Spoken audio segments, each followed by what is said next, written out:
Coolness আসলে আমার কাছে মনে হয় যে যখন আমরা আসলে এনভায়রনমেন্ট নিয়ে সত্যিকারের অ্যাওয়ার, সত্যিকারের সচেতন, ডেফিনেটলি কুলনেস অবশ্যই ভালো, কারণ আমরা এনভায়রনমেন্টের নিয়ে সবসময় শুনি যে global warming, world is getting hotter, so when it is cool it is good.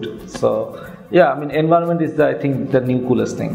National জিওগ্রাফির কাছে এনভায়রনমেন্ট হচ্ছে গিয়া সাউথ পোল নর্থ পোল, আমার কাছে হয়তো না, বাট আমার কাছে হয়তো আমার উত্তরা থেকে বের হয়ে 13 নম্বর সেক্টরের ব্রিজ কিংবা ব্রিজের পাশে যে লেকটা আছে, আমার কাছে মনে হয় যে এটা একটা অভ্যাস যেটা আমাদের ছোটবেলা থেকে আমাদের শেখানো হয়। হ্যাঁ, এবং আমার কাছে মনে হয় যা কিছু শেখানো হয়েছে আমাদের ছোটকাল থেকে, যে সকালবেলায় ঘুম থেকে উঠতে হবে, ব্যায়াম করতে হবে, বড়দের দেখলে সালাম দিতে হবে, হ্যাঁ, সব কিছুই আসলে পার্ট অফ ইয়োর পার্সোনালিটি, এবং এটা আসলে মেনটেন করাটাই আসলে একটা পার্সনের জন্য কুলনেস।